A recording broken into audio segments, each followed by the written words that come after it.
I'm Maica reporting for Kids First, and today I have the opportunity to speak to an Emmy Award-winning cinematographer and photographer, John Simmons. Mr. Simmons has worked on multiple shows such as Pair of Kings, No Good Nick, and Nicky, Ricky, Dicky, and Dawn, which he just won an Emmy Award for. Additionally, his notable still photography is currently on display at 3 museums, including the J. Paul Getty Museum in Los Angeles, California. Today, we're discussing his latest project, Family Reunion Part 4. Hi, Mr. Simmons, welcome. Good morning, how are you? Good to see you. I'm doing great, how are you? I'm doing well. I'm in my car, but that's okay. It's okay. So we're just gonna get right in. Okay. I heard you say that you visit museums to help you prepare for your upcoming projects. Did you visit any museums prior to Part 4 of Family Reunion? And if so, in what ways did that contribute to how you approach this new season? Well, I'll tell you, whenever I take on an assignment and, I'm in charge of the look of the assignment and what the project should feel like. Family Reunion, it wasn't as necessary for me to go to museums and study the looks because I'm dealing with something that comes from my own personal experience, right? And, I know what the houses I looked at, I lived in and visited as a child. And all those environments have influenced the way I shoot, the way I look at things, the way I light things. Family Reunion was like working with my own family. So it was pretty easy to generate a look for that show. I got nominated for an Emmy last year for that show too.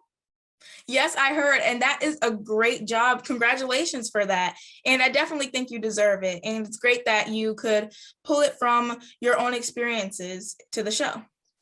Right, yeah, exactly. Yeah. You are a 3-time Emmy Award-winning cinematographer recognized for your work using multiple cameras. Can you describe the way you use multiple cameras when shooting a series like Family Reunion? Well, Family Reunion is a sitcom. So we shoot it in a proscenium. It's almost like those sitcoms are pretty much are like theater. They continue and it's a story that continues. It works in a proscenium, so we're shooting in a 180-degree perspective, right? So when we shoot single camera, we shoot shots like close-ups, medium shots, and long shots. In Family Reunion and most sitcoms, we do all that at the same time.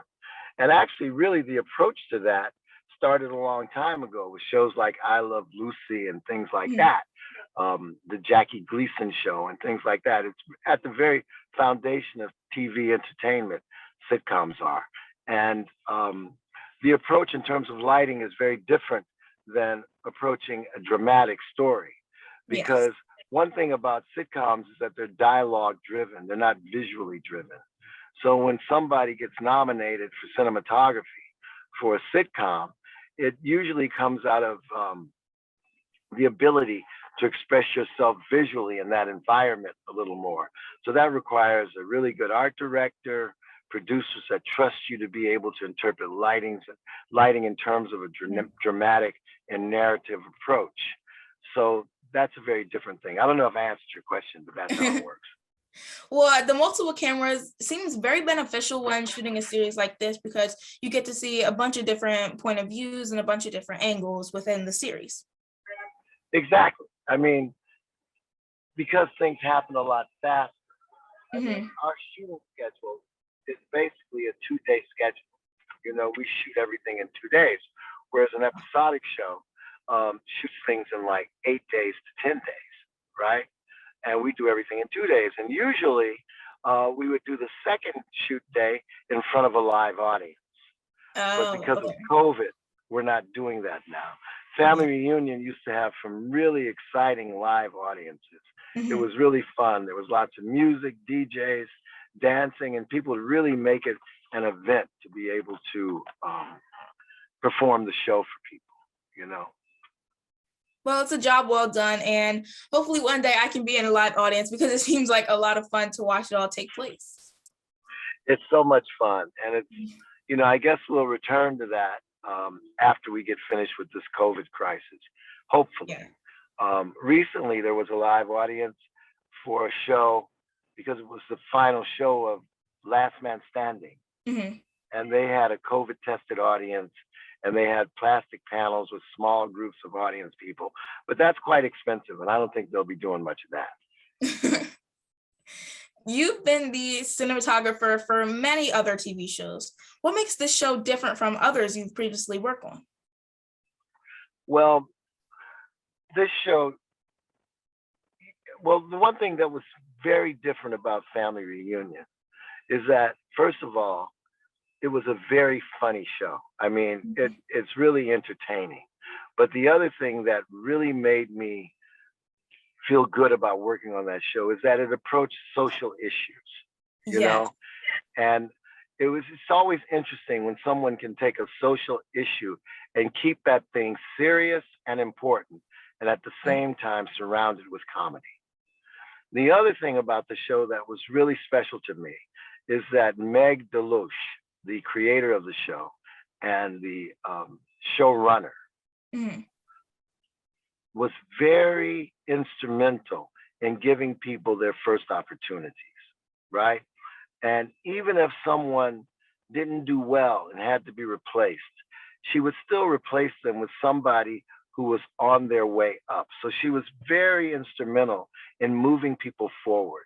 As a matter of fact, I got to direct an episode of Family Reunion. Oh, that's cool. I had directed other things in the past, but mostly commercials and documentaries and music videos. But I never directed a narrative show. And Meg gave me the opportunity to do that, along with a number of other people who got their first shots through her generosity. Well, that's amazing that you got to explore a different path when you did this show.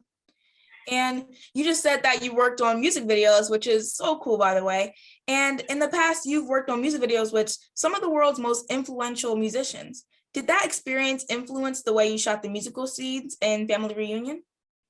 Yeah, as a matter of fact, music videos, they're, a lot of times they're pretty much experimental.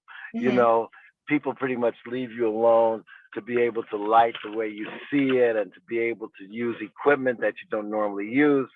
So that has influenced a lot of the things I shoot. And Family Reunion usually had a musical number in pretty much every other episode. And I was very much influenced by my past with music videos. And now the technology has changed so greatly in terms of being able to light, change colors, that it's always fun to do that sort of thing. The musical scenes in this series seem like a lot of fun. They're a lot of fun to watch. They must have been a lot of fun to shoot too. Yeah, they're fun. They're fun. They would keep us there sometimes a pretty long time, but nonetheless, it was worth it. That sounds like so much fun. The McKellen family goes through a lot of ups and downs in the past seasons, and this one as well. How do you relate to their personal experiences? Well, like I said, a lot of those personal experiences are experiences that I can relate to. And the characters are so well defined in Family Reunion, like Loretta Devine.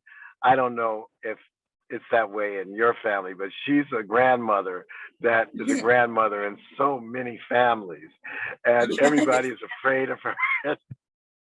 Always got something funny to say. I mean, it was easy for me to relate to that show, and there's just a lot of fun. A lot of people can relate to that show. Yes. I was talking to my sister and her, my daughter, and her husband was describing the show one day and started to talk about his grandmother, and she was basically Loretta Devine, right? So my last question is, what would you like audiences to take away from this new part of Family Reunion? Well, I want them to really have the joy of entertainment that Family Reunion brings to everyone. But also, I want them to be able to take a serious look at the social issues that Family Reunion brings up and to take an active part in solving those problems, And it's just a wonderful show, and it's inspiring. It's very much family oriented. And it's just a wonderful show. It really is. I've seen all parts of this show and I will continue to watch it until the very end. And just thank you so much, Mr. John Simmons, for talking with me today about Family Reunion Season 4. This exciting new part of Family Reunion comes out on August 26th, 2021 on Netflix. Thank you very much for having me. Thank you. I'm Maica reporting for Kids First, and be sure to subscribe to our channel so you don't miss my next interview, review, or those of my awesome teammates. See you next time. Bye-bye. I give you the first client from Mozzie's Makeover Magic. Is that my jam or sham?